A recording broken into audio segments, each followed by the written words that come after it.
Yo, Oh, Shalom. how are you? Good, I'm good. How are you, Ross? Okay. Um, let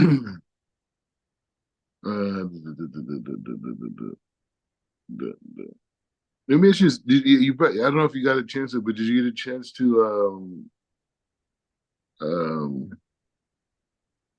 did you get a chance to, ever see the Ebo, conversation with, Xilex? Not yet. You haven't seen it? Okay, cool. Now, No. tonight, I think I'm doing a show with them tonight, and, I'm gonna have, the Igbo, people from the Igbo youth movement Hmm. out there. Whatever, it'll be a good show. Anyways, let's go into this. Let's get into the business. So, any ideas from last week, or you good? I mean, Um, last week. I mean, yesterday. My bad. uh, trying to think about yesterday. We were building out. Um, let me review real quick. Let me see what we were on because I think I went ahead a little bit. I think I went to four. Well, I mean, the last one was really about, our Modia. eyesight, right? Yeah, yeah, yeah. Right? Like what we use our eyes for, how we interpret reality, how we interpret, the world around us. Do we see it from a halakhic perspective, right? Do we say like, wow, like look what's permitted for me, what's not permitted for me? Do we Mm. protect our eyes from, women? Do we protect our eyes from things that are not permitted to us, right? Even our own wife when she's in Nita, right? So it's just like really being in this frame of I use my eyes to serve Hashem, right? It's not Mm. my eyes. It's Hashem's eyes. I'm just Right. using these eyes in this lifetime, right, to Mm. be able to fulfill the purpose of my soul, right? So He gave me these tools to utilize in this lifetime. They're not mine. They're all Hashem's. Like when I leave, everything stays here, right? Mm. Mm. So that idea of, everything that I have is just borrowed, right?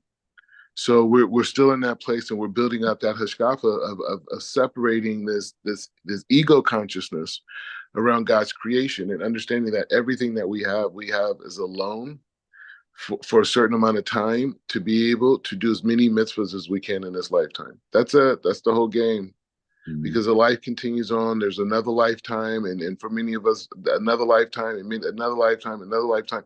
So we're just trying to get to that perfected state. So we're in this limited reality where we see life in a frame of 50 years, 60 years, 70 years, 80 years, whatever, 120. And that's not the real life. That's a segment of life, right? Because we have limited consciousness, right? We see it in these segments. So, but what we're saying, like, no, we're here for a certain amount of time, and you have to use everything to serve Hashem. Mm. Okay, so it says like this. Hmm? No, I didn't say anything. Oh, you saying that? Okay. So it says, David Amelech Patak. So David Amelech opens up, and he says, as we say, Ashrei Haish Asher Lo Halech Ba'asad Rashaim. Right? Says, hey, you know what? Fortunate is the man who does not walk in the counsel of the wicked, nor did he sit among in a gathering of scoffers. Right? Right? And he says, similarly, our rabbis have said in Pirkei Avot, when two people are sitting together and there's no words of Torah, there's no words of Torah being spoken between them. It is a gathering of scoffers, right? And that's one of the things I learned, when I first came to yeshiva. The rabbis are like, some of the rabbis. I had some rabbis that were like, I was a communicator. I was like, I worked in the business sector. I got involved in some politics. And when I came to, yeshiva, I was, they were like, wow, you have a really great ability to communicate ideas. And so they said, like, anytime you're around more than two people, you have to share a word of Torah, right? Like, no, I don't, it doesn't matter if you're standing in line at, you know, the store, or you're on the train or the bus. And I even have friends to this day that when I was roommates with. and I see them in Jerusalem, and like I saw a friend of mine, his name's Israel Lester, right? And so I just randomly saw him. I was at the train stop, and he was just walking by, and we said, I was like, oh man, what are you doing? Blah blah. What are you up to? Whatever, that type of thing, right? But I said to him, so he says to me, he's like, so I'm on the train's coming, and we didn't get a chance to talk. So I said, bro, give me some Torah, right? So he just starts giving me like a drosh, like on the spot, right? Mm. So it's like that type of dynamic, and that's why the people that you're around and the people you spend your time with is like so important, because it's the energy. Like I have a friend of mine, a guy who I really care about a lot, and I wouldn't say he's a student of mine, but I would say like because of his age, somewhat he is. But he's wilding out. You know what I'm saying? He's wilding out, and this has been going on for years. And he's like living with a non-Jewish girl, and trying to like act like, oh, I'm out of this, I'm done, bro, and trying to play like both sides. You know what I'm saying? Like say something to me and other people, but then obviously it's obviously a different story. He's living with this girl, and it's all, and on top of it, it's really negative. It's a bad situation. So I told him, and this has been going on for years. And I said to him, I said, bro, you know how much I love you, this whole thing, but it's like if you're going to continue to live this way, I can't be just talking to you about Torah and this type of stuff. You can't be calling me living with a non-Jewish girl. You just can't do it. Like it's unacceptable, right? It's completely unacceptable. And he's a guy who went to yeshiva. This guy knows. He knows how to learn the whole thing. And I mean, he's an African American guy. You know what I'm saying? It's a terrible thing. But anyway, the point is just saying. So he's doing that, and so I just told him, I said, bro, I love you. If it's an emergency, I'm here to help. But if you're gonna just continue to do this, it's like, bro, keep me out of it. I'm not trying to hear the voice of a person who denies the Torah. Right. You cannot make a foreign woman your wife. You can't do it. You can't. Stop. Don't try to bring me involved in it. Don't try to legitimize yourself talking to me every day and calling me all the time, thinking that you're on the path, Mm-hmm. right? And you are manipulating yourself, and I'm not going to let you do that. Anyways, so so it's specific here about not having people around you who are not holding, right? Right. He says, since on account of our many sins, this is a very common circumstance. A person must pay careful heed to this warning. Whenever he sits with his company, he must be certain that the discussion consists of words of Torah or character development or of Hashem in the heavens. It goes without saying that he must avoid the company of scoffers and idlers who sit together engaging in nothingness, frivolity.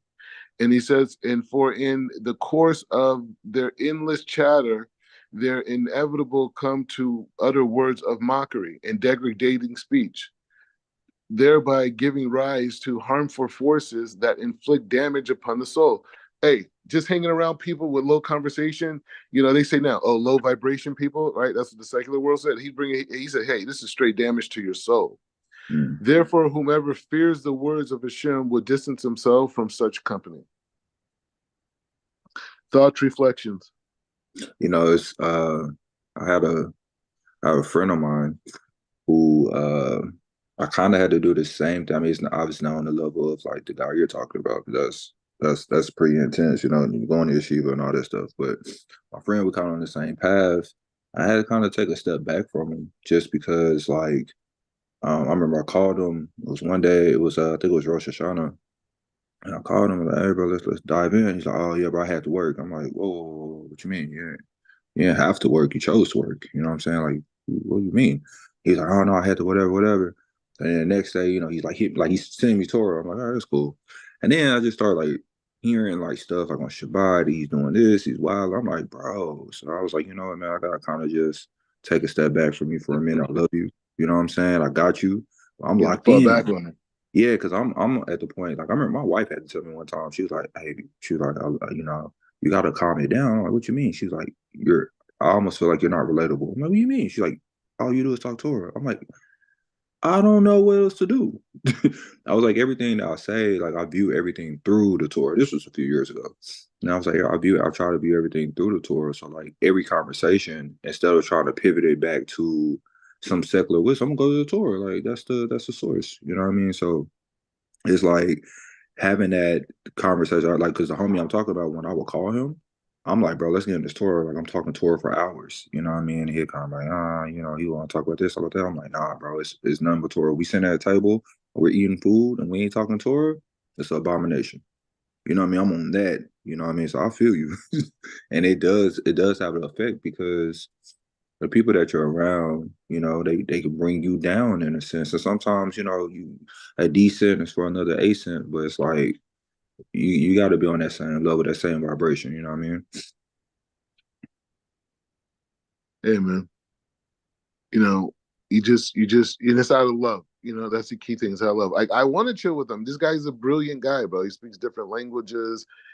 I learned with him in the past. Like I care about this guy. He's done big favors for me. Like it's not like this is a guy who just hasn't done anything. He's done big favors, but it's just like I am not. I care about you so much. I'm not going to just allow you to tell yourself that you're okay when you know you're living. You're like this is massive tshuva. This isn't like like a rebellious act. This is a big deal. Anyway, okay, so let's keep going.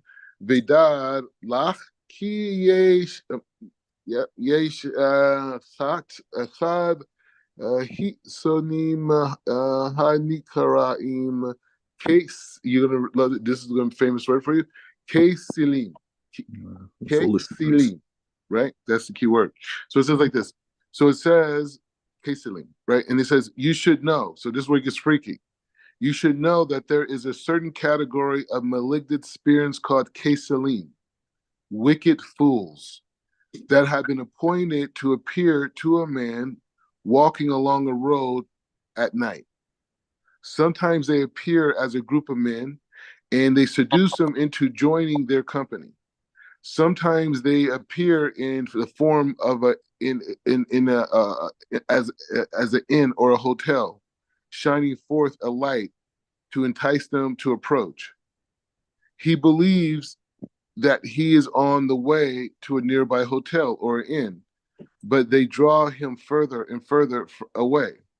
It is common for them to lead him into a mush or other filthy or other places of filth, or into a forest among a swamp where his life is imperiled. These same spirits are appointed over those who gather to relate stupidity tales that are no benefit. Like people just talk like just for no reason, like just like on Clubhouse, they just talk for the sake of talking. They are also destroying spirits called the workers of iniquity that record all the words of mockery and forbidden speech in a book on high called the workers of iniquity. So I guess there's angels that sit there and every word that we say that is pointless, that has no purpose, there's angels there writing those words, and and those words go into this heavenly book called the workers of iniquity. When time comes for these people to meet their end, a group of these Kesalim come out to meet them and strike at their soul. Then they take them out to the desert or a marsh and inflict terrible suffering upon their soul. Therefore, one must keep away from these gatherings. It needs not be said that if one sees people quarreling, one must flee from them. For that is a gathering place for these malignant spirits that assemble wherever there's bickering and quarreling. Yikes. Mm. Hey Rob, So, you know what it makes me think about? Have you mm, heard the story of it's a Rebbe? He's like, I can't remember which one. It might not be a Rebbe or sage, but I think he's Hasidic. But he was mhm. saying that he didn't speak a lot because he knew that is me how many words you speak. I don't know if it was connected to Torah or was this. I think it was Torah. I think it was this period. But how many words you speak, it like takes years off your life or days off your life or something. Like once you, every single person has a certain amount of words that they have in their lifetime.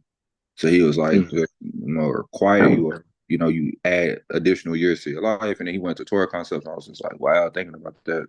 So now I just think about what we're thinking, like what we're reading on, we're studying. It's like, man, that the power of speech is important. Like what you say, how you say it, because you build worlds with your speech.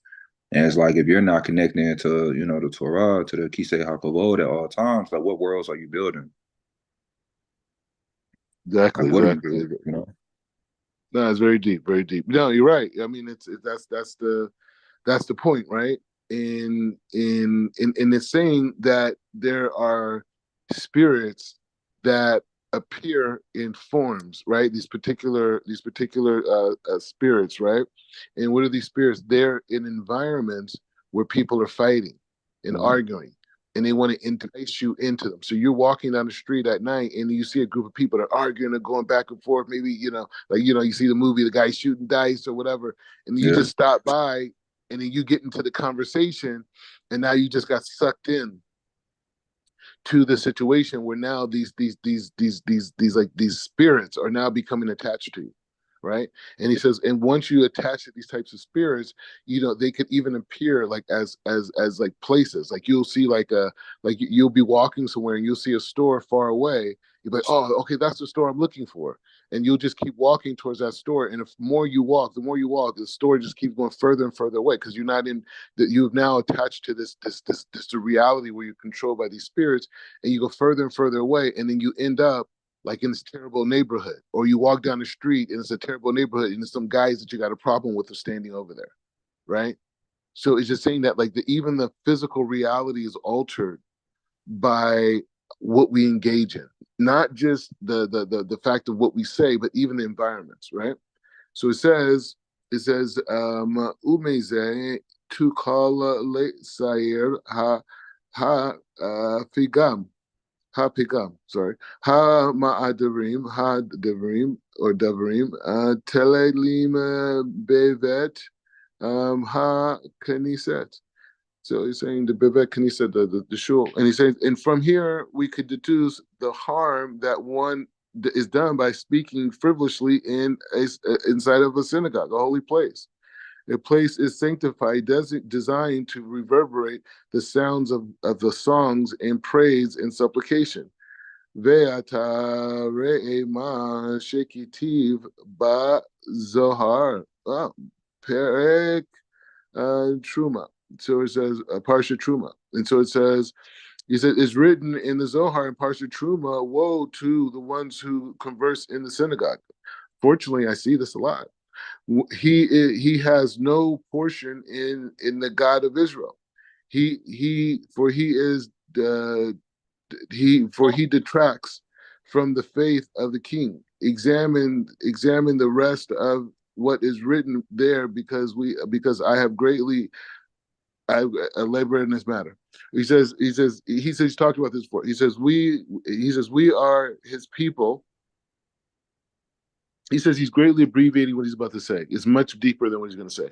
We are his people in his flock. We must erect our own protective fences to prevent him from speaking my mundane words in synagogues at all. For this account, this is for on this account of this seemingly small matter, one loses his portion in the world to come. So speaking as it says in the Zohar. So the Zohar says it takes a very strong position. It says, hey, if you talk in the shul, you have no world to come. You're out. You're done. Do not talk in the shul. What we're going to get deeper. Ve'al achata kama vekama shelo divrei le sanut od rekilot beved hakaniset. So he says a person should especially be careful not to utter words of mockery or tale-bearing in the synagogue, for the dwelling place of the Shekhinah is in the synagogue, in study halls. When people are not careful to restrain their lightheadedness, tale-bearing, degrading speech in the synagogue, it causes the Shekhinah to depart from Israel. It's connected. This connects in this connection. The Zohar says it describes the Shekhinah in this verse.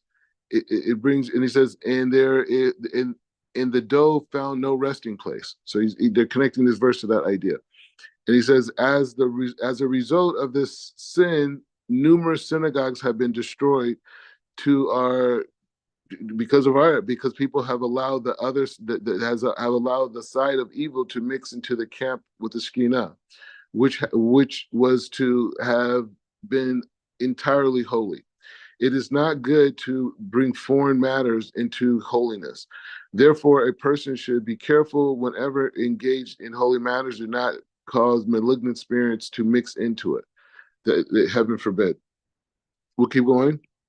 Vehine dadma she katav ha-zohar. So he says, bring another Zohar. You should be aware that is written in the Zohar in Parsha Pikadei that that we learn that there's one agent of the side of evil that looks out for and waits for anyone who allows a disgraceful utterance to leave its mouth. So they're saying there's some type of angel, not an angel, some type of force. It says agent. This is the same malach.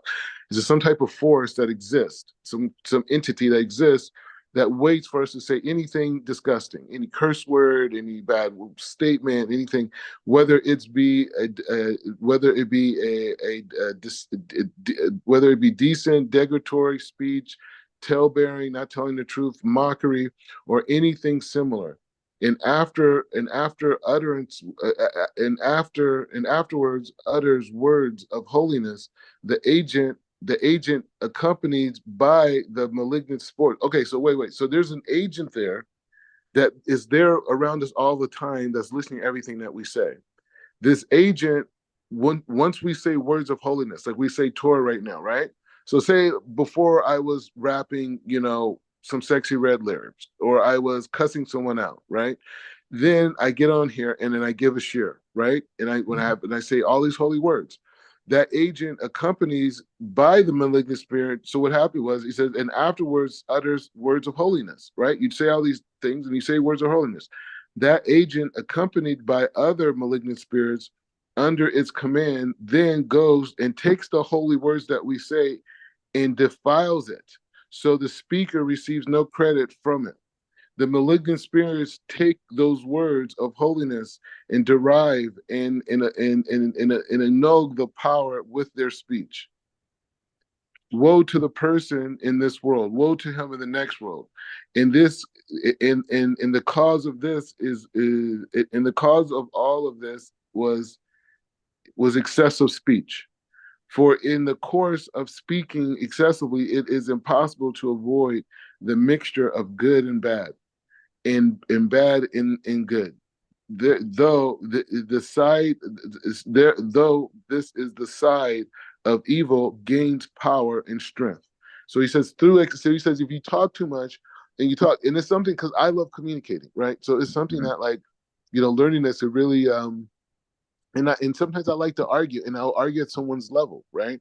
Mm, And I'm like, but at the end of the day, like, what this is saying is just saying, like, no, like, you say anything impure comes out of your mouth. There's an agent there that takes that record down. And as soon as you say a word of holiness, he's doing it. It's like as soon as, like, Hezbollah shoots up a rocket, you have the Iron Dome comes and takes it down, right? And so in that way, when we speak negatively, and we create a den for ourselves in this world, and then as soon as we say something holy, the other side takes it and runs after that word that's holy and comes and defiles it, and it doesn't get to the heavens. mm. Any reflection on that? And that's pretty heavy because it when you're speaking, it's making you be consistent with like what you say you're on. You know what I mean? You can't fake it. Kind of like what you were saying with your friend in a way, right? Like Mm-hmm. you can't do this and then let me tap it, let me lock into his holiness. Like it's not on and off. Like we were learning Mm. yesterday. David Hamelech says that I keep Hashem before me at all times. Because the Mm. reality of the world is Hashem is everywhere without separation, without connection. You know what I mean? I think that's in Adam Alam. Like there is no place where Hashem's not.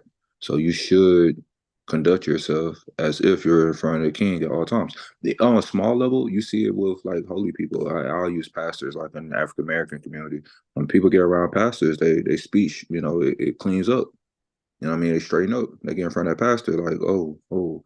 Or if you get in front of like your parents whom you respect, you're not going to act the same way.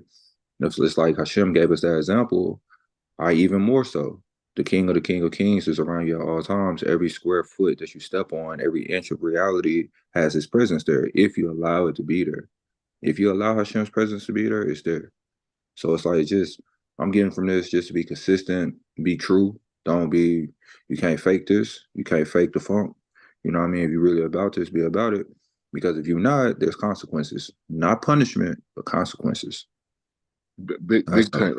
But Mm, you be walking down the street and you just get sucked into some stuff and you don't realize you're surrounded by dark angels at that point. You don't even right. realize. You think you're talking to real people.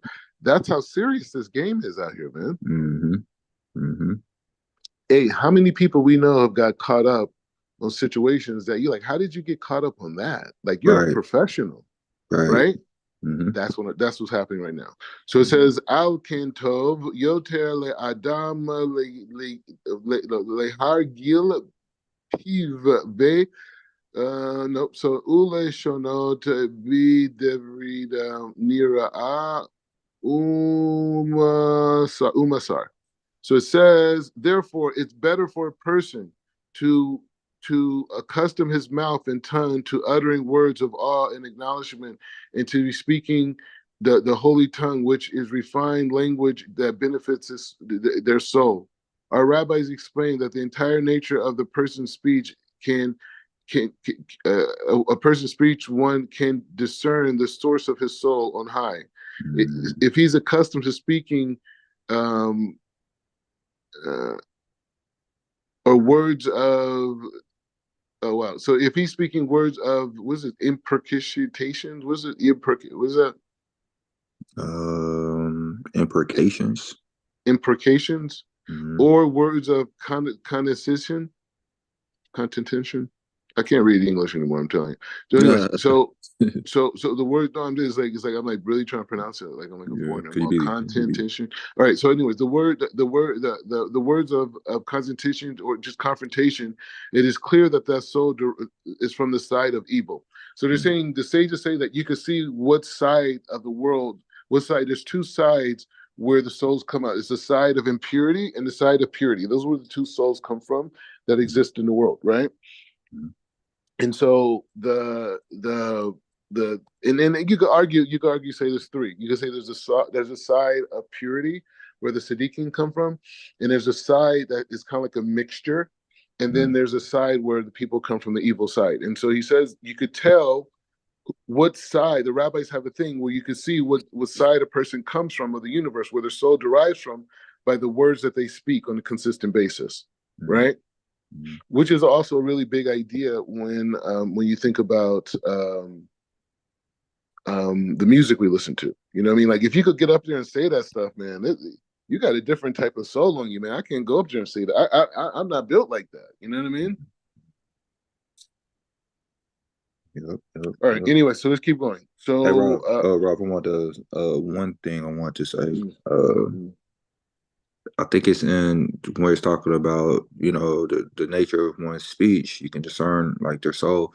I want to say I studied with the Arizal. I was reading with the Arizal's teachings, and he was talking about the conversation between Eve and the serpent, and how if she was discerning appropriately, she would realize that the serpent was saying the word off. I want to say it's olive pay, olive, I think, but he kept saying off means anger. Every time mm, that he was speaking to her, he said this, and it was like if she was paying attention, she would realize like what his intention was through his speech. So it's like when you're listening, like this saying here, when you're listening to a person talk, you can discern their intention, you can discern their soul. And this is going even further because it's saying like you can tell where the source of their soul comes from. So I think that's very important, like to be able to discern what you're listening to by framing your reality about, yeah, this is really powerful, intense stuff. yeah.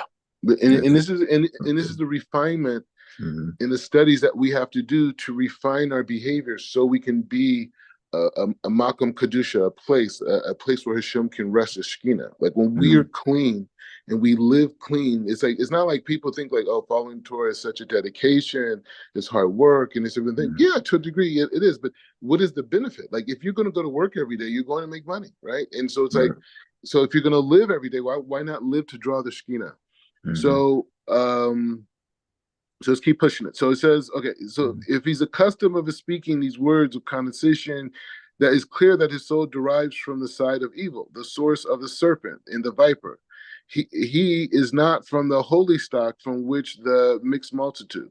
The and even if his father and mother are modest and pious, nevertheless, his soul is an incarnation of a soul from the mixed multitude.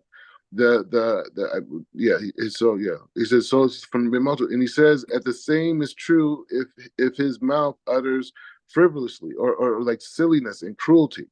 Heaven forbid. The Arizal explains that one who speaks cruelty impairs the attribute represented by the moon. Avertingly, the words of Lavana, moon, and he changes them to mean Novana, which is cruelty. Yeah, Nirvana, which is cruelty. And he says, heaven forbid. The different kind of harmful speech are too numerous to elaborate upon. Even 10 chapters would not be sufficient to mention the magnitude of the punishment they invoke. Therefore, I will simply issue a brief admonishment. He says, a person must know that the mouth is a fence and if it is fenced in and guarded against the uttering slander and in slander and harmful speech, and that does not engage in forbidden speech or mockery. This is called and does not and that does not engage in forbidden speech or mockery is called a holy mouth. And with it, the Holy One, blessed be He, is praised. Moreover, if a person is immersed in Torah study, prayer, song, and praise, the Holy One, blessed be He, takes his utterances and make them crowns for his head, and provided that he prays with intention. So you got to do both. He says, "Be'ira levatar lo makom me yachad lehit palal beved hakanese atzel shekin tov." So it says a man. He says a man should select a fixed place in their synagogue to pray next to a good person, someone who is upright and honest. Conversely, let him distance himself from bad neighbors so that he will not come to stumble through accumulating accumulate no sorry his ways. Heaven forbid. And he says it is impossible to distance himself from a bad neighbor. If it is impossible to distance himself from a bad neighbor because there's no seats available, let him rebuke him daily. Perhaps he will find a favorable moment in which his rebuke will be accepted, and perhaps in this way his challenge will benefit through him. But if he sees that the man is evil natured and lawless and unbending and wicked, let him abandon his place and go in peace. So you can't hang with the wickeds, man. Mm-hmm. Can't hang with the wickeds, man. You gotta completely distance yourself from any form of gossip, Mm-hmm. any form of just silly talk. And you could argue is talking about sports part of that. Yeah, yeah. Because what's the purpose of when I hear so I was reading I can't, like I said, some of my sources I can't remember where I get them from, but it was saying like if a dog barks or growls at you, that's Lashon Hara, and it was connecting it back to Shemos 11:7. Mm. A dog when make a noise towards the children of Israel. So every time I hear a dog like bark at me, I'm like, I gotta get my speech together, man. I gotta get my speech together. You know what I mean? Yeah. Because I'll be getting upset like when dogs barking. I'm like, dang, I'm still somewhere in there. I'm speaking Lashon Hara. Like, all right, but Mm. connecting that to the framework of what we're saying, like how we're viewing reality. You know what I mean? Like even they said the sages when they would hear ravens crow, they would ponder to Shuba. And it's like instead of looking at it like, oh wow, the sage is talking to birds, it's like, no, no, no, no, no. They're always connected to Hashem, always connected to holiness. So mind, even when they're interacting with the animal world, is connected to Kedusha. Even more so, when they're interacting with the human world, it's going to be connected to Kedusha. So I guess it's creating a society that starts to understand that because, we talk about so much of nothing. We talk about nothing, Ross. Like all day, people just talking about nothing.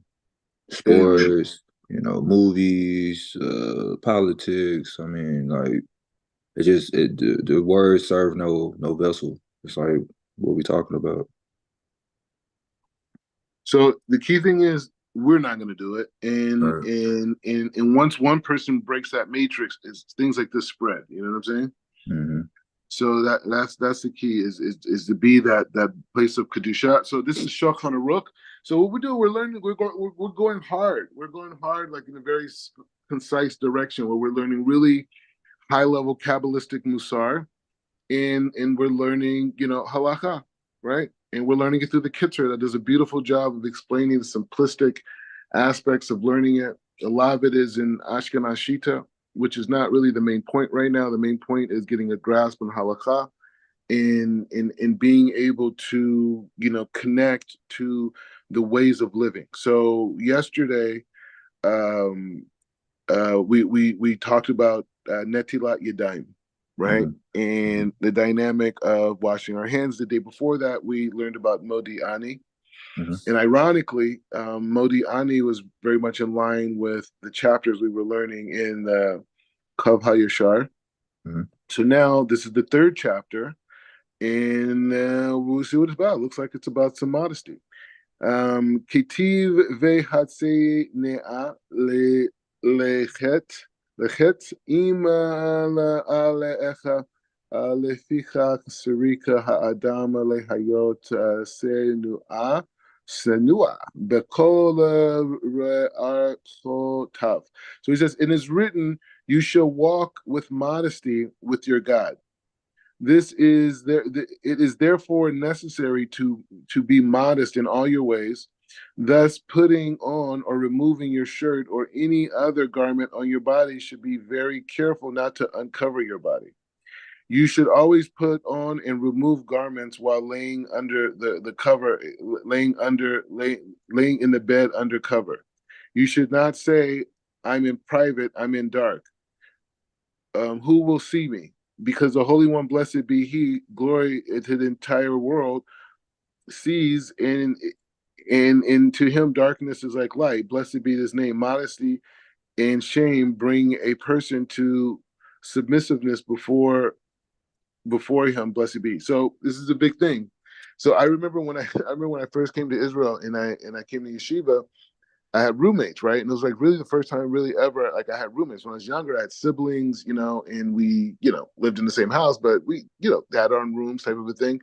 And so I never really had roommates. I had a girl that I lived with, when we were younger, we were roommates, that type of thing. But it was never like, this is way before anything religious, right? And just saying so like that, so that was the thing, right? But the idea was just, I just lived. You're in your house, you're by yourself, you do your thing, right? You play sports, you're in the locker room, guys are walking around, naked type of thing, taking showers, this type of thing. So that was like a thing, right? But then I came to yeshiva, and my roommates, when they would like change their clothes, like take off their pants and stuff, they would like sit on the bed and cover themselves with a blanket and change their clothes underneath it. In the beginning of understanding this idea of modesty, right? What does it mean? What does it mean? What is Jewish modesty? What is it? What is it? What is the modesty of Israel? What does it mean to be sanua, right? Mm-hmm. What does that mean, right? What it means is knowing that God is standing in front of me. God's presence is around me at all times. And I treat the reality in that way. I don't treat it that way because people are watching me, because there's a crowd around and you want to do. No, when you're by yourself, with God is with you. He's just in front of you as if the 70 greatest rabbis were standing in front of you. God is closer to you in His presence than those people would be, Mm-hmm. right? And so that idea and accepting that idea is huge, Mm-hmm. right? Because this is the base. Because people think modesty is about, sexuality, and you don't want to get too aroused, or these. No, it has nothing to do with that. It has to do with I am in the thought consciousness that God is around me at all times. Mm-hmm. Everything, God is around me at all times, and so I carry myself, even the way that I dress. I dress in the way that God is standing in front of me. So I'm not going to walk around naked. I'm not going to totally reveal myself. Okay, when a person's taking a shower, they're taking a shower, fine, right? But the point is the same, but being totally revealed in this way, right? Mm-hmm. Being totally revealed in this way is just like, no, that's not modest. God is in front of me. So like that, and it's like, especially if you have holy books in the house, Mm-hmm. right? If you have Torah in the house, these type of things, no, you can't be exposed, right? So Mm-hmm. you have to live in this way. Okay. So it says ain go ahead. No, no, you go, Rough. Okay, so it says Ein Hochelin Be Hu Chot HaGoyim. So it says, he said, we are not permitted to follow in the ways of the Gentiles, nor adopt their style in dress, nor in hairstyle or similar things, as it is says, you shall not follow in the ways of the Gentiles. It is also said, is that in their ways you shall follow, in their ways you shall not follow. And it is said, it is also said, guard yourself, you should be, you should, lest you be ensnared to follow them. You should not wear garments which is specifically worn by them as a symbol of their culture. Such a garment of high ranking officials, such as garments of high-ranking officials. For example, the Talmud states that it is forbidden for a Jew to be similar to them, even in regards to shoelaces. If their practice was to tie one way, the Jews should tie another way. Or their practice was to wear red shoelaces, the Jews should wear black shoelaces, because the color black indicates humility, submissiveness, and modesty. In all such instances, it is forbidden for a Jew to deviate. From these examples, everyone should learn how to apply these standards to his time and place. A garment designed for showiness or immodesty must not be worn by a Jew. This is the basis of hip hop culture, yeah. But Mm-hmm. rather, his clothing should be made in a style which suggests his humility and modesty. And following is mentioned to is following mentioned in the Sifriya. He says, "You should not say, since they go out with scarlet, I shall go out with scarlet. Since they go out with um, was it kushlim, the word meaning kushlim, meaning weaponry, I should also go out with kushlim, because these practices are indicative of arrogance and haughtiness, which are not the heritage of Yaakov. Rather, our heritage demands of us to be modest and humble and not be influenced by the haughtiness. Similarly, any custom or statue of which there is a suspicion of idolatry, intent, or background should be avoided by Jews. Similarly, we should not cut our hair or style your hair the way that they do. Rather, you should be distinct in your clothing and in your speech, and in all endeavors as you are distant in your perspectives and concept, in your perspectives and concepts. Similarly, it is said, I have set you apart from the nations. Mm-hmm. So I just wanted to say on that point that this is a very crucial point for our generation. It's a very crucial point for our communities, and it's something that the African American community has been targeted against ill modesty, right? And especially since the development of hip hop, right? Our grandparents and our great grandparents, they were modest people. Yeah, The very women much so. dressed modest, Mm-hmm. the men looked professional, and that Mm-hmm. was indicative of their energy, and they even had much unity amongst each other, right? They were able to organize. They created the civil rights movement. They did all these things, right? Our grandparents, our great grandparents, they went to church every Sunday. It was communities, it was families, people with their children, people walking home after church. It was community, right? Obviously, it was about desire in those churches, and that's why they all crumbled. But the point is, it's just saying, but still on that base level, the modesty that they carried allowed them to live amongst each other. Now, hip hop has become a mechanism where ill modesty and haughtiness and gaiva and arrogance and supremacy and dominance and these things are now the dominant theme, to the point now we have zero unity, and we actually have tribes on different street corners that are shooting it out Mm-hmm. over territory that's not even theirs, Mm-hmm. right? To drugs that they're not even the guys who are distributing it. They're like third on the totem pole, fourth on the totem pole, right? And Mm-hmm. so this is a byproduct. So we have to look at it. The Torah is telling us, it's saying, if you are Israel, or when you accept that you're Israel, what is the thing? Are you gonna live like the goyim? Are you gonna live by their whole thing? You know how many people criticize my clothes? It's like, oh, you always wearing these old suits, and it's just like, okay, first of all, number one, Israel does not have great clothes. That's number one. Number two is that's not my reality right now. That's not my reality. My reality isn't being on a red carpet. My reality is not going out looking for new outfits. My reality is trying to understand the pasuk. Mm-hmm. Is trying to be able to dive in with kavana. That's where I'm at. I'm not. I understand you've been convinced that looking a certain way and dressing a certain way is somehow some form of a connection to energy because that's what you believe. That's what you believe. So like even like when we like people talk about the kippah, they say, oh well, it's not a mitzvah per se to wear kippah, but no. But the idea is that when we have a kippah over our head and we acknowledge that the Shekhinah is above us, that's an aspect of humility, and so therefore the Shekhinah is above us. So that's why we cover our hair. That's why we do it because it's this aspect of humility. We're here to serve God. We're here to do the precepts of the Torah. That's why the human being was created. I'm sorry that Harvard University didn't tell you that. I'm sorry that Cambridge didn't tell you that. I'm sorry that Oxford didn't tell you that. But the reality is that we're only here to fulfill the Torah. Yes, we have to earn a living. Yes, we have to make money, only to put a roof over our head and to buy some nice dresses for our wife and have good food on Shabbat and make our family's life comfortable. But for us, specifically as men, no, we're here to serve. Women need beautification to a degree. It's part of their thing. It's a whole thing. But for us as men, it's like, no, it's not beautification. It's serving of Hashem. Mm-hmm. And we don't want to dress like them. Now, you see, the Hebrew Israelite camps, they kind of embrace this idea with those outfits, right? Now, I'm not Mm-hmm. dissing those outfits. I'm not dissing. I mean, I'm not rocking it. You know what I mean? I mean, it doesn't inspire me to connect to God. But the point is just saying they in a way are decolonizing themselves with those outfits, Mm-hmm. right?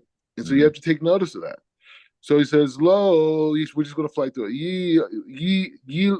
Yilbash be gadim yikarim ki devre ze mibet et ha'adam lidei gava." Right, so gaiva. So he's saying. So he says, you should not dress in extravagant clothing because such a practice brings a person to haughtiness. You don't want to get there because it brings you to sin.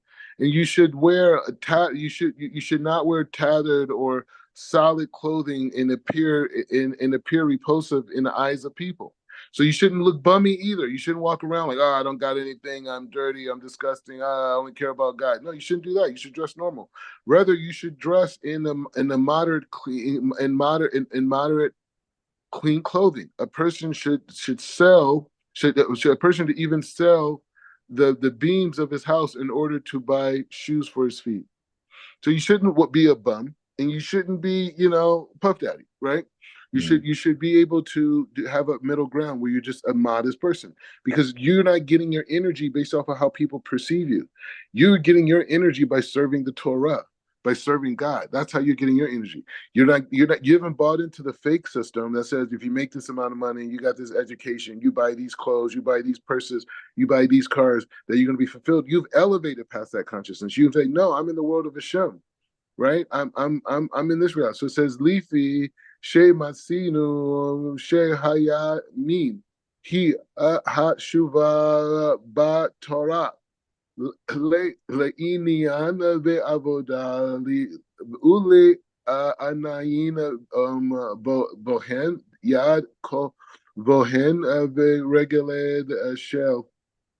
So it says like this. He says, since we find that the Torah gives the deference to the right hand in regards to the service of the temple, in regard to the thumb and the big toe referred to in the millennium miluim, the impurification of the, like they take the blood from the metzorah, and in the mitzvah of chalitza. He says, therefore, in dressing and in activities, we should begin with the right hand. Okay, so this is how we put on our clothes. So so this is the thing. This is where Kabbalah comes in, right? Mm-hmm. So where people's development stops is that they learn Kabbalistic language, right? I'm going off of my journey being a person that was at the Kabbalah Center for like several years before I got in Orthodox Judaism, right? So, and this is the advantage and the disadvantage, right? So the disadvantage is that you learn the Kabbalistic language, right? And you could even see some of the ideas when the sages explain the Pasukim in different, commentaries and different ideas and stories and these things. And you can see it for sure. But the thing is that the Kabbalah is about manifesting it, living the halacha, living the precepts in a way, living the precepts in a way where it's not just in the mind, but it's in the actions, it's in the thoughts, right? And that's the secret of Kabbalah. This is the secret of Kabbalah, is being able to bring it in. So now a person who has that background, sometimes people say, oh, you know what, I don't need the halacha, I don't need the details and all that. I already understand the spheros, the levels, the neshama, the light force, this, the connection, Keter I get it, Yesod to Malchut, I get it, the whole thing, the Zeran pin, the whole thing, I get it. The world, the Bria, the whole thing, I got it. But now we're talking about bringing that into physical life, right? And so now, when we could use that structure and now we could apply it to physical things. So there's a specific way on how to put on clothes, right? And the ways that we put on clothes, why are we putting on this way? Why is the sages wasting their time with this? Because even the way we put on clothes is connected to God's Ratzon, right? God's Ratzon, right? How we do everything is connected to God's will. It's not just a concept intellectually. Every single thing that we do in life, we should say, what is God's will? How does God want me to do this? How does God want me to put this food in my mouth? How does God want me to speak? How does God want me to walk? How does God want me to sit in this chair? What is God's will? And then what does it mean, God's will? That someone's judging in the sky? No, the light force of the creator.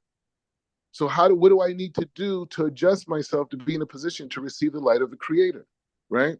And so that's what we're getting into now. So the question is, if I want to connect to the light of the creator when I'm putting on my clothes, how do I do that? Ooh, I don't nobody's ever asked that question.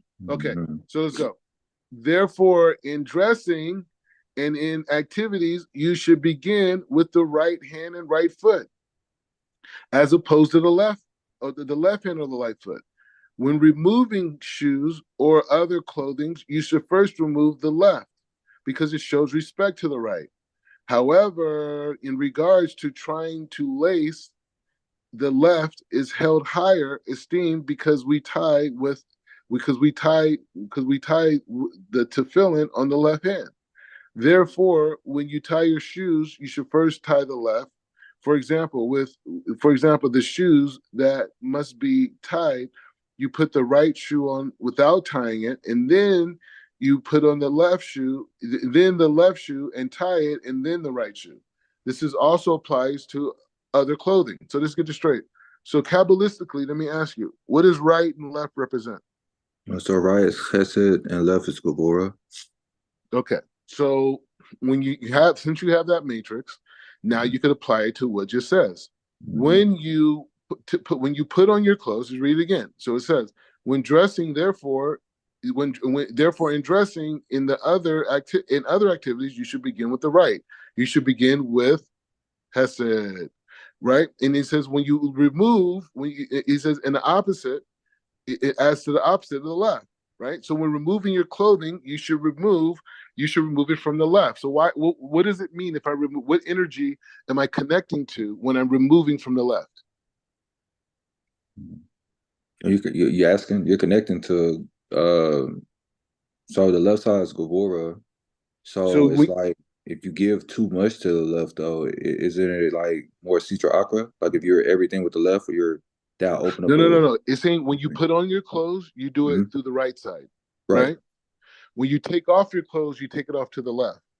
Oh, okay, okay. So when we enter the clothing, we're entering in a frame of Hesed. Mm-hmm. When we take off our clothes, we're removing judgment.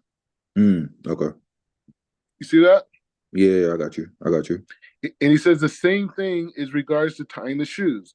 He says when we put our shoes on, but the thing he says when we remove our shoes, we first remove the left because we're giving precedence to the right, right? We're saying we Mm-hmm. want to come from the prima hesed, so we remove the judgment.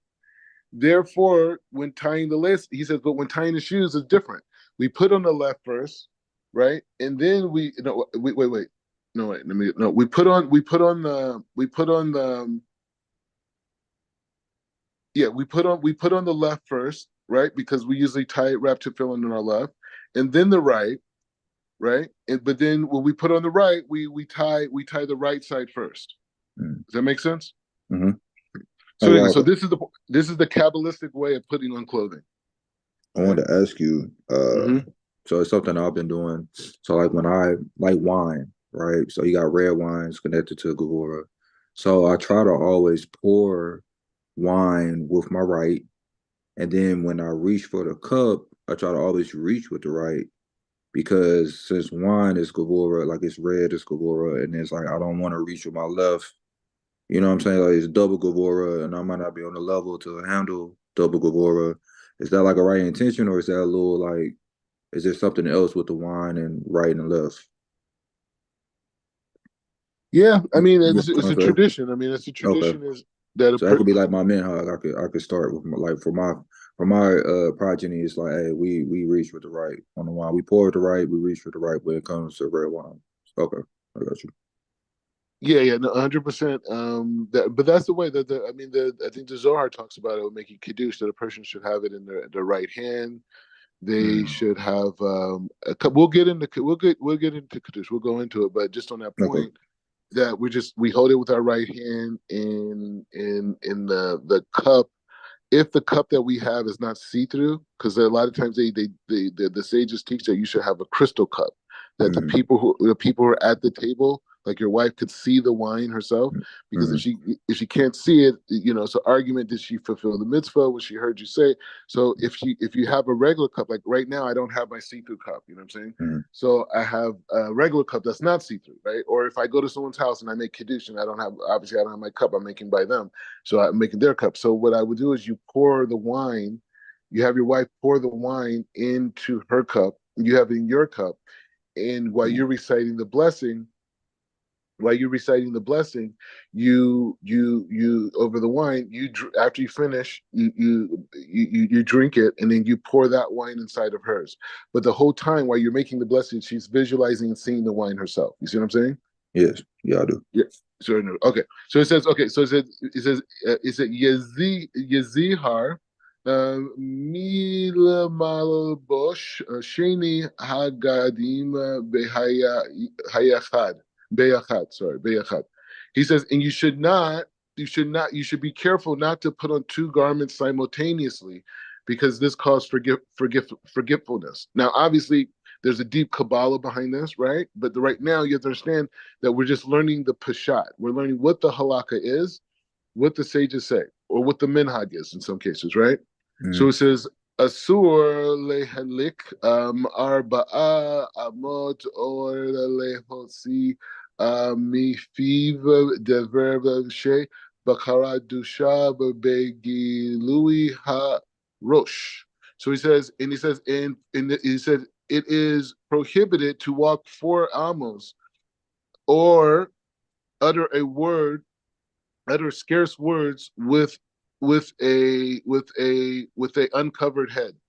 So they're saying here, and this, I mean, people say, well, is it a halakha? Is it whatever? This is how we hold. This is how we hold. This is a halakha by through tradition. So he says that. So he says it's prohibited to walk 4 amos or utter any holy words with an uncovered head. Also, small children must be trained to cover their heads in order to encourage them to have reverence of God. As it is said, Rav Nachman Bar Yitzhak, the mother of Rav Nachman Bar Yitzhak, was told by Koldi referring to astrologer, your son will be a thief. Upon hearing this, she did not permit him to uncover his head. She said to him, "Cover your head in order that there will be upon you a reverence of heaven, the Shekhinah." She says, "Eskur leled be koma vezikufa vegarona vetalui." So, just really quick, um, just on that point, is it's like we should always try to have our head covers, even if we're wearing a baseball cap, whatever. We should always have that, because you walk around, the goyim are not doing it, and if they are covering their head, it's for style. mm, It's nothing to do with God. So when you're doing it and your consciousness is God, you remember the separation that you have. You remember the unique role that you were there. When the Torah says in the book of Isaiah that we should be that we are a light to the nations, it's not saying you should be a light to nations, you should be really good people. No, what it's saying is that the way that God designed the world, the universe, creation, is that the Jewish light is the light to the nations. mm, That's the order of the universe. That's how it works. You are light to the nations. That's how they are fed, right? So when we are living in that way, when we're acting, and it's not just the halakha, it's our behavior, right? How respectful, our speech, how we conduct ourselves, how we dress, our mannerisms, right? She says, Asur leled bekoma. Okay, I just read that. He says, you should not walk upright in a haughty posture or with your neck outstretched. They have like the picture of the brother walking down the street in the 70s and he had that like that sway walk and yeah. and, and, and he had the toothpick in his mouth and the leather jacket. You know what I'm saying? The Torah said, don't do that. Mm-hmm. So he says, nevertheless, or even when people gangbang and they got the pants sagging, they got their little walk, like I got my piece on me. You know what I'm saying? So he Mm, says, nevertheless, you should not bend your head excessively. You shouldn't walk around like a loser either, like you're a slave or someone. You should have that aspect of Mordechai, Yehudi. And he mm, says, but he says, but only moderately, so that you will be able to see anyone approaching you, and also where you're walking. So he said, keep your head down, keep a low profile. Even now, me, when I'm around Jerusalem, I'm keeping a low profile, bro, because I'm doing so much media and I know there's so much conversation about things I'm doing. mm, I'm just not trying to talk to that many people. You know what I mean? Like I'm just like off the radar. Like I go out, get food, this, blah, but I'm back tucked away. Anyways, but Shabbat, I'm out with the people. But mm, from a way a person walks, we can tell if he is wise and intelligent or if he is a fool and a bore. And he says, thus King Solomon in his wisdom, it's King Solomon said in his wisdom, also in the manner that a fool walks, his heart fails him, and he announces to all his foolishness, thereby informing everyone that he's a fool. Eish zechar shelo yilech ish ben shete nashim. So he says, you should be careful not to walk between two women. You hear this? mm, Similarly, two men should not be permitted to walk, permitted to permit a woman to walk between them, right? So I read in another sefer, they brought a reason for this. I read this in yeshiva that if you walk between two women, you lose an aspect of the Torah you learned that day. mm, Yeah. And the same thing if you let a woman walk between you. So it's like a whole thing. And then I remember one time I was going to the Temple Mount and it was a whole bunch of police officers up there, right? And there were a mm, bunch of women, and one was sitting on one side, and one was sitting on the other side. And the older man came behind me and was like, he said, brother, pull out your seat now, pull out your seat. And I'm like, why? He says, when you walk between two women, you have to hold your seat the whole time when you walk between them. And I'm like, mm. oh, okay. And I did it. But the point is saying that but this is Israeli culture too. Like, bro, Yeah. if people think it's just like this divided place, bro. Once people know that you're in, especially the more religious people are the ones that are more normal. The people who are more modern and secular, they're more white. You know what I'm saying? Mm, yeah, And yeah. they're more in the black and white, thing, whatever. But anyways, the Kitzur, the Mm, point is just saying that we are taking responsibility for our behavior. We're taking responsibility for our actions. mm, We have to be a light to the nations, right? So our behavior and everything that we're doing is important. Our speech, as we're hearing today, our conversation, man, that stuff is real, man. About that defilement of your words, I'm like, dang, man, how much Torah did I give away saying stuff? You know what I right. mean? Like, Yeah. so I'm just like, I read that, I was just like, man, that terrified the hell out of me. I was like, man, this thing is Mm, talking to me directly. You know what I mm, mean? Like, mm, so we have to be in that mindset and just keep humbling ourselves, not because we're less than, because we're great. mm, It's the greatness is why we're humbling ourselves, because we're bringing down the highest light. We're bringing down the Shekhinah. mm, Anyways, check out the design less stuff. Is major codes that are being dropped on these things. Like it's a lot of codes. Whenever you get a chance, I'm just I'm gonna reminding watch you. it I'm just today. saying you're I'm gonna busy. You're watch it. busy. You're doing I'm gonna stuff. watch But it I mean, today. Main thing. This is the main thing. This is the main thing. What Uh, we're doing right now. This is the And main no, thing. right. You know what happened? Like, so on Shabbat, my wife was like, she turned on, she's like, oh, we got Rabbi Mordecai, Rabbi Pinkas, on Zion. I'm like, all right, cool. We're watching it, and I'm like, so Zion asked a question to Rob Pincus. I'm like, he's asking the same thing he asked before. I'm like, man, nah, he should have asked this. Like, he's repeating. I was like, hold up. I'm like, this is the same video from a while back. And she's like, no, it just came out like an hour ago. So we end up watching that again. Baruch Hashem, I guess we was meant to watch it again, but I guess Zion's reposting stuff Mm. that okay. So yeah, Yeah, that been yeah. the time to watch it. He runs it because but it doesn't matter. Once you repost it, he gets the streams. He just wants the Mm, streams. all right.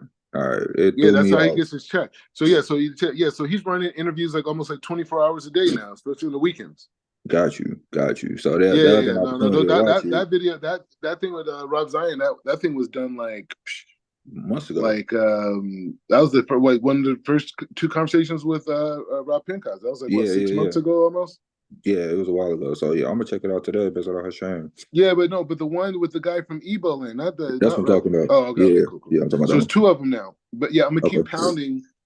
We're gonna keep pounding this thing because really the Nusach, a lot of the Nusach for the African American community is gonna be built out of the Igbos and West African traditions, Mm, mixed with Nusach Afriki, mm, with our because it's already designed. But within that, the Minhagim and those things will be very much built and rooted in that, mm. in understanding certain things like Nida and other things that Amunan addresses, right? So um, That need part that we were studying earlier. I mm, just when you said it, it popped up in my mind. Like that's major because if you're staring at women, for one, you should be only staring at your wife. You know what I'm saying? Looking at your wife or your mother, someone who's related to you. mhm. You're looking at women that you don't know, right? It's on the internet, whatever, and say you get aroused for whatever reason, you don't know if that woman's Nita or not. You know what I More than mean? likely she So is. so More than likely she is. you're putting that, you know what I'm saying, that You energy no, you're no, you're not on, putting. You're drawing that energy. You're yeah, drawing it yeah, on because yourself. your eyes is God. It's four aspects That's of God's name. That's something to think about, man. Because oh yeah, looking at her like, dude, you don't even know if she's Nita. So it's like if you get in that frame, like, hey, no, we ain't looking over there, bro. We connected to Hashem. We gotta stay connected to Hashem. Like any separation, that's what death is. You're disconnected from Hashem. So it's like that. I was just thinking about that. I'm like, yeah, that goes into your framework of social media. You know what I'm saying? You're not. Let me get out of here, man, because I don't know if that's the premise that you need. Perfect. I don't know if she might be Nita. I'm good on that. You know what I mean? So And the thing even is, but I was go going to ahead. say on that. Go ahead. I just want to make just one point on that. One of the I remember what a rabbi said to me. When in yeshiva, one of the things about guarding one's eyes is, in life, the difference between people who have success and the people who don't have success are people who see the world as the people who have success see the world as it is, and the people who don't have success see the world as they want it to be, right? Mm, And all their decisions are made based off of how they want the world to be. Like they meet a person, it's not who the person is what they want it to be.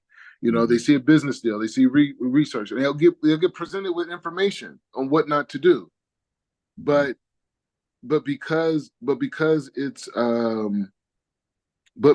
it's what they want it to be, they block out the information, right? mm, So when a man looks at anything that his neighbor has, his wife or a woman, a car, a house, anything, he's in essence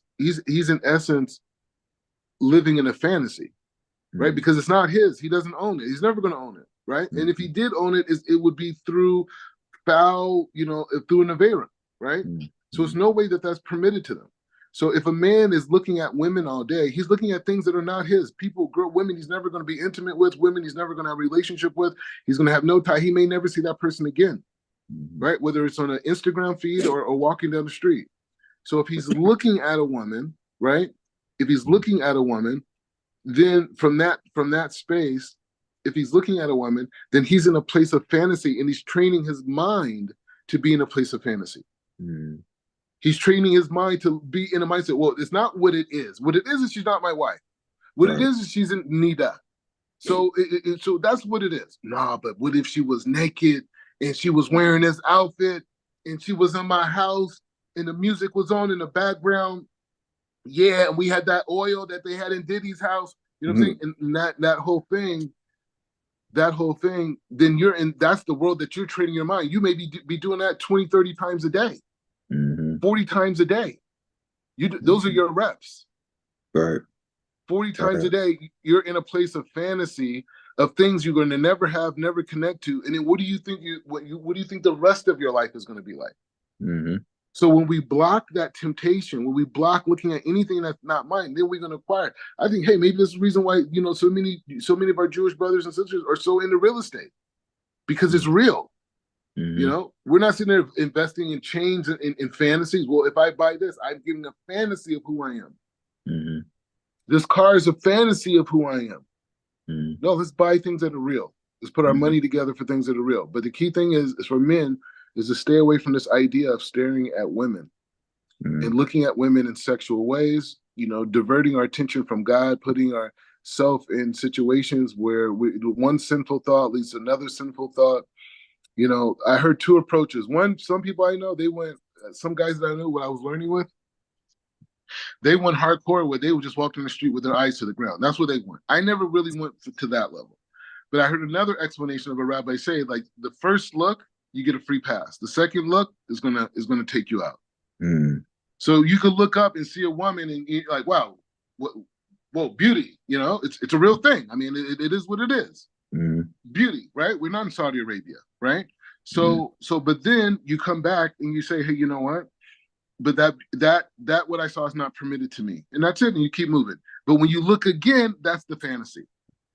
They say even like you say a Brock over, you see something really beautiful, right? You see a beautiful woman. You say a Brock, huh? Look at him. He creates beautiful things. Just that. Try not to. Try not to with the Mm-hmm. women. Try not to. With Mm-hmm. nature, yes. Nature, yes. But when it comes to women, it's better not to look. If you're Mm-hmm. going to be drawn to making a bracha on a woman, make a bracha on your wife. You know what I'm Mm-hmm. saying? Mm-hmm. Make a bracha on your wife. But it's better not to look. It's better not to look. It's better. But I'm saying, I turned around, boom, right in front of you. Oh my God! Wow, wow! Whoa, Yeah. whoa! That's it. But that second look at the woman, that's when you damage your soul. That's Mm-hmm. when you bring down that energy of raw, of evil around you, and you conjure those spirits, right?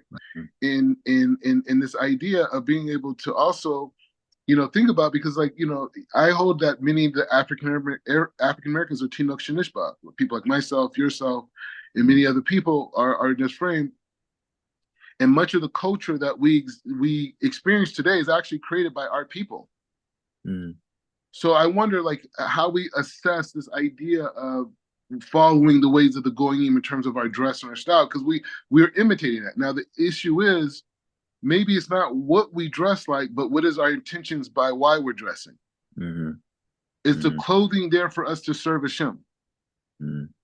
Right? Is the clothing there for us to serve Hashem? Right? And if it's there for us to serve Hashem, then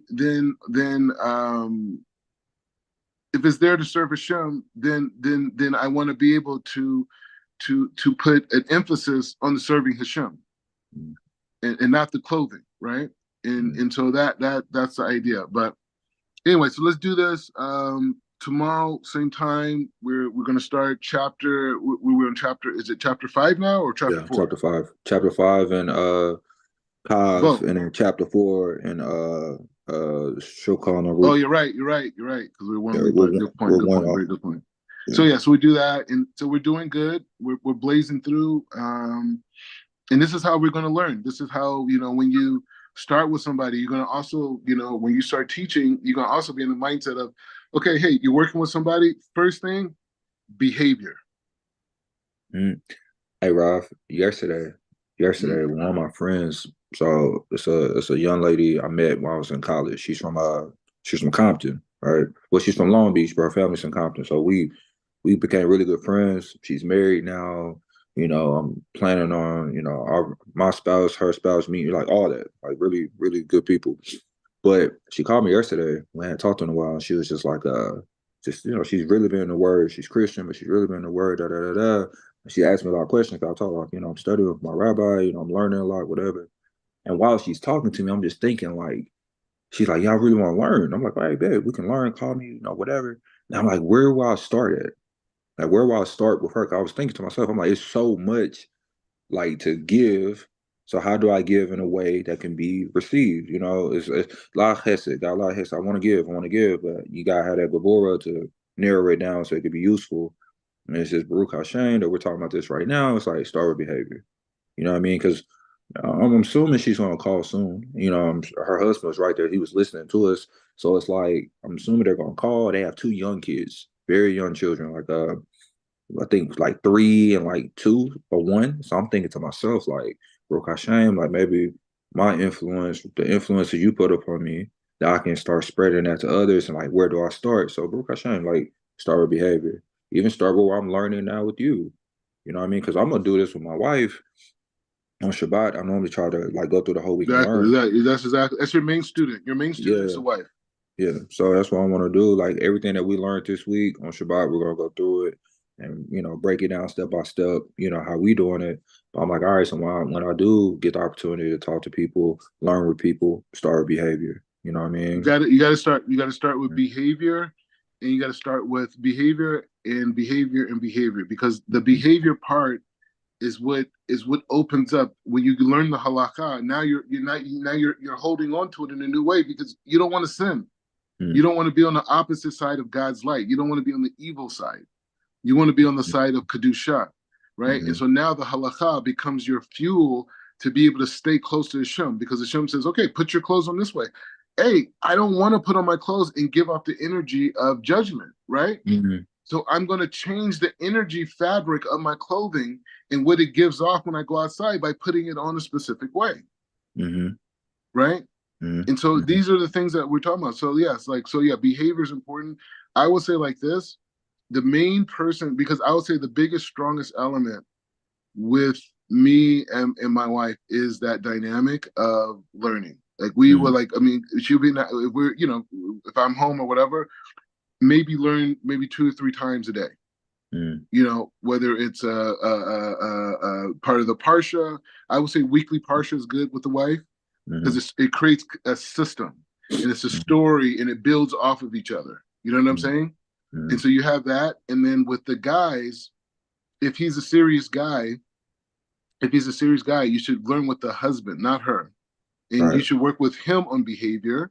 Mm-hmm. And then if you guys want to do a group couple thing, you guys could do the weekly Torah portion together, where you kind of like lead the discussion and you bring it up, and then everyone what they give a perspective on what they hear, and you bring commentaries and whatever these different things, because you know how to learn. I mean, we're going to go into those. We're going to go into that right now. We're just building. We're cleansing. We're cleansing right now.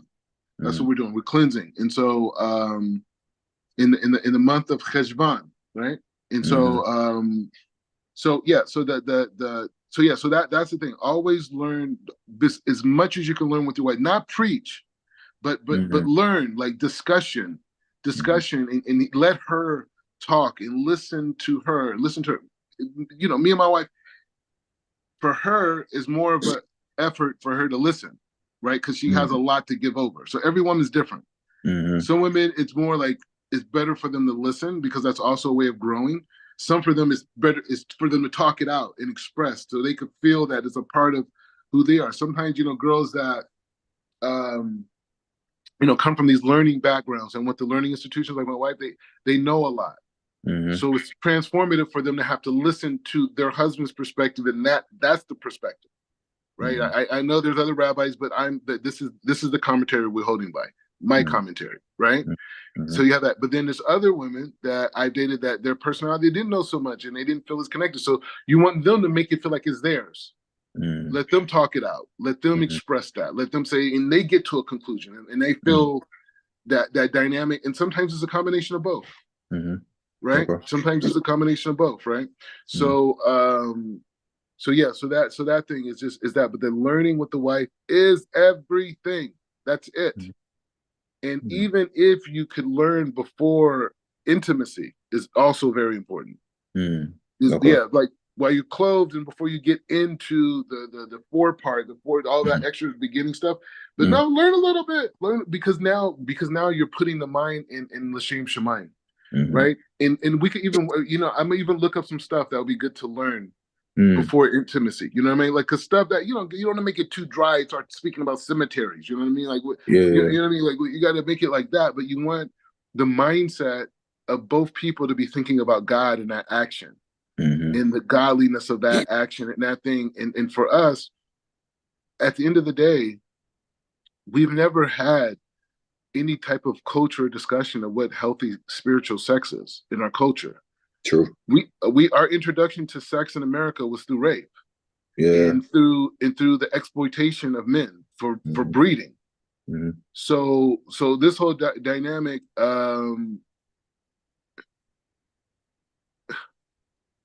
well, people just be sending you messages and you got to respond to it. People, I feel really bad. I'm sorry. What am I supposed to say, man? What do you feel bad about? Now I got to pry into it, Yeah, you and gotta now you know. get sucked into it, and now it's a new world. Yeah. Yeah. Yeah. Hey Ralph, I was thinking about Mm, we talking about behavior, right? And mm, it's like Maaseh ben Ishma. Like you will do, then you will understand. And it's like Hashem made the framework for us. exactly. Behavior is the most important thing. Go into the behavior. Oh, it's very beautiful. It's beautiful. and, It's and, and very then you will beautiful. go into the intellect to understand and fine, fair enough. And I always use it with my wife because I always tell her, I'm like, yeah, you're a seed of Israel. She's like, what do you mean? I'm like, because before like she understood anything, she's like, this what we doing? Boom, we doing it. We keeping Shabbat. All right. I don't understand why. I don't know what we're doing. I don't get it, but I'm in it. I'm like, okay. You know what I mean? So that behavior is very important because that's the framework. So teaching about behavior first. We'll get to the other stuff later. Let's build a vessel so you can receive it. You know. Exactly. Exactly. And then Exactly. Exactly. second point I was thinking about with the modesty, when the children of Israel, when Balaam tried to curse them, it didn't work, wasn't working. But hey, you know what? I know that didn't work. Go grab those women though. Yeah, go grab them. Yeah, tell them put this on. Matter of fact, tell them take it all off. Just go. Exactly. And that's the thing. It's like, you still see that today because of modesty is our number one. That was a beautiful connection you made with the civil rights movement of our grandparents. You know what I mean? Because Mm-hmm. my grandmother, she just moved out here, Baruch Hashem. She's having some health issues, but my mom, Baruch Hashem, my uncle are able to take care of her. But my mom was telling me a story about her sister, my aunt who passed away a few years ago. She was like, my grandmother would be like, hey, that skirt is too short. She's like, but it's at my knees. It needs to be at your ankles. I was like, dang, for real, mama? That's how it was. That's how it was. She was like, yeah, it was like that. Like if you had a skirt that was up, like you showed some legs, she was like, you fast. You need to go pray. I'm like, dang. Period.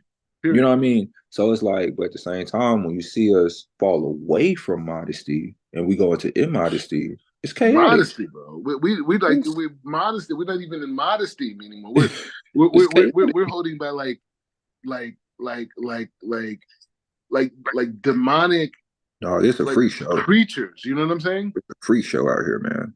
It is Bro, you a see these free nails show. that they're wearing now? These nails are like claws. Yeah, man. I can't do it. I told girls, I just said, where's your red line? I said the nails. I Yeah. can't do the nails. Isn't that Klipa? Don't they say like nails are Klipa? Longer nails? Or It's a huge klipa. It's a huge uh, klipa. But uh, but it's saying, but the point is just saying, like you're saying, is it's like if you notice how the white European that kept us in slavery and subjugated us, mm, he had the worst behavior himself, mm, right? He was not holding by anything, mm, modesty, lewdness, the whole thing, incest, the whole thing. mm, He forced us to be like him. mm, We're imitating them. Their women don't have that aspect of modesty. You know what I'm saying? Their mm, women are holding by these things. That wasn't natural for us. mm, So, and it's not a racial thing, right? It's not saying mm, like this isn't Malcolm X part two. What we're saying is just saying that no, we learned behavior as slaves, as subjugated people from people who had a low moral compass, mm, right? And we imitated them in their holiness because there was aspects of the white people that were mm, Christians that were modest and God fearing, but it was other ones that weren't. mm, mm, And those were the ones we were very, very largely exposed to, right? And they put those images. We can't turn on the TV and not see images of our people being expressing lewdness, haughtiness, ego. I can't find a station, yeah, no, it's not there. but it's they're running it 24 hours a day. They're showing us this 24 hours a day, all day, of us having ego, of us not respecting sex, but us by us looking at objectifying women. It's not just us; it's society in general. Mm-hmm. It's society in general. But the difference with us is that it's used specifically as a mechanism to keep us in a place. That place that we're in was a place designed where we were put at the bottom of the totem pole, Mm-hmm. right? So it's cool that the white person has to stay in his intellectual space because he has more comforts of life than we do. Mm-hmm. His self-preservation is higher. Mm-hmm. His safety is higher. His healthcare is higher. His education is higher. His ability to access pleasures in the world is higher. He's less likely to be incarcerated, Mm-hmm. right? So it's Mm-hmm. just saying. So keeping us in that place is keeping us in a prison, Mm-hmm. right? So the whole thing is that training our kids to not be able to go out and to be able to um, make good decisions, and to be able to hold themselves, not in a way because white people, this is how modest white people dress and we want to dress. No, but this is how God says. Right. I wouldn't be modest because I want God's protection. I heard a beautiful analogy about modesty, that modesty is basically copying God's creation. How? He said because the most vital parts of a person are like the organs, their intestines, the Mm-hmm. heart, the arteries, Mm-hmm. everything. And so God creates this outer layer of skin to protect those vital parts, those private parts of ourselves that help us function. So in the Mm-hmm. same way, we should imitate God and cover ourselves and our vital parts and Mm-hmm. those things, as a way of being connected to being like the creator of our own lives. When we Mm-hmm. don't protect those things, and we're doing that, we're taking away from that godly power, right? When Adam and Eve sinned, that's when they got into the place of having to cover themselves. Mm-hmm. Before, they were already in a state of modesty. There was Mm-hmm. no need to cover. There was no separation. They were in a place of pure connection to God, Mm-hmm. right? So we're Mm-hmm. imitating that in our thing, and it's a reversal of our culture. It's a reversal of hip hop culture. It's a reversal of women twerking. Mm-hmm. It's a reversal of mini dresses and Daisy Dukes and butt pants. Not to put those images in your head, but just saying like that's the reality. Anyways, let's continue tomorrow. Keep pushing. I definitely want to hear your reflections on the Ebo stuff because that's going to be a big point of conversation Yeah. going forward. Make this year should be in the name of everybody that that needs any help. Beginning we should probably say it more often.